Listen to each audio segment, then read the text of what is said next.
Assalamualaikum warahmatullahi wabarakatuh. Selamat datang anak-anak. Salam bahasa, pecinta bahasa Indonesia dimanapun kalian berada. Apa kabarnya semua? Selamat berjumpa kembali dengan Bu Siti di sini. Dan pada kesempatan kali ini kita akan belajar kembali dengan materi teks diskusi.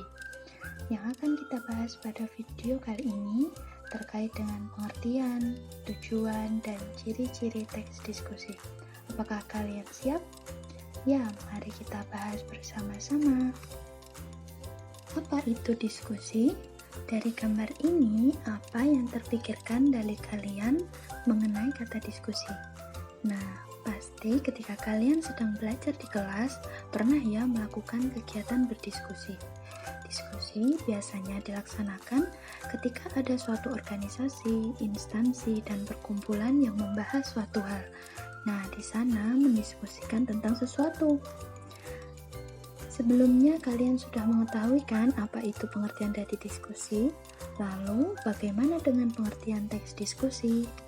Teks diskusi adalah teks yang disusun untuk menyajikan pendapat, sudut pandang, atau perspektif yang berbeda terhadap suatu permasalahan atau isu. Teks diskusi dapat menguji topik yang kontroversial. Maksudnya, dia memiliki pendapat mendukung, juga memiliki pendapat yang menentang. Kemudian, argumen apa saja sih yang digunakan? Ada argumen mendukung atau pro dan argumen menentang atau kontra. Tidak selalu argumen mendukung itu hal-hal yang positif atau baik. Begitu juga sebaliknya dengan argumen yang menentang. Bergantung pada isu yang diangkat. Contohnya, isu tentang perkembangan teknologi membawa dampak buruk bagi anak-anak.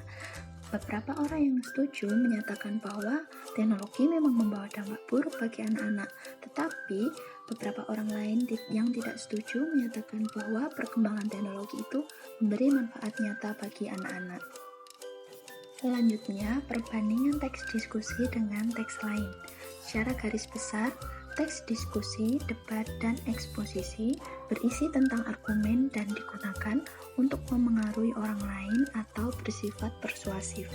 Akan tetapi, dalam diskusi dan debat memaparkan dua argumen, yaitu argumen pro dan kontra. Sedangkan teks eksposisi hanya memaparkan satu argumen saja, bisa pro dan bisa kontra. Lalu perbedaan teks diskusi dan debat apa? Sedangkan sama-sama memiliki dua pendapat pro dan kontra. Untuk teks diskusi ditujukan untuk berbagai pendapat dan tidak memikirkan mana yang baik dan buruk, dan pada akhirnya menghasilkan penyelesaian. Tetapi untuk debat di sini ditujukan untuk mempertahankan pendapat mana yang benar, sehingga diperoleh kemenangan salah satu pihak sesuai dengan voting atau keputusan juri. Setelah dapat membandingkan teks diskusi dengan teks lain, tentunya kalian sudah mengetahui apa tujuan dari teks diskusi. Teks diskusi bertujuan untuk menyajikan pendapat, sudut pandang, atau perspektif yang berbeda terhadap suatu permasalahan atau isu, sehingga kedua belah pihak dapat menyimpulkan atau memecahkan suatu masalah yang sedang dibahas. Terakhir, ciri-ciri teks diskusi. Yang pertama terdiri dari isu, argumen pendukung, argumen penentang, dan simpulan atau saran. Yang kedua memuat informasi yang bersifat informatif argumentatif. Maksudnya informasi yang didasari pendapat sebagai bahan bukti kebenaran. Jadi kalian harus dapat membedakan kalimat fakta dan opini.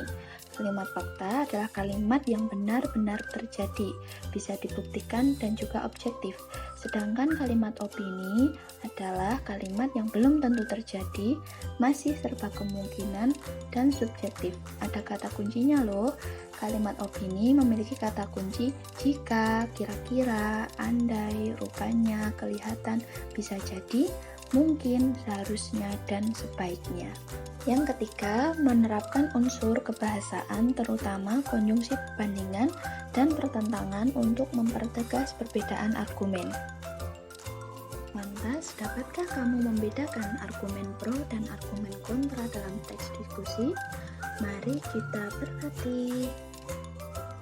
Sekian materi yang dapat Ibu Siti sampaikan. Terima kasih. Sampai jumpa di sesi belajar selanjutnya. Salam sehat, salam semangat. Wassalamualaikum warahmatullahi wabarakatuh.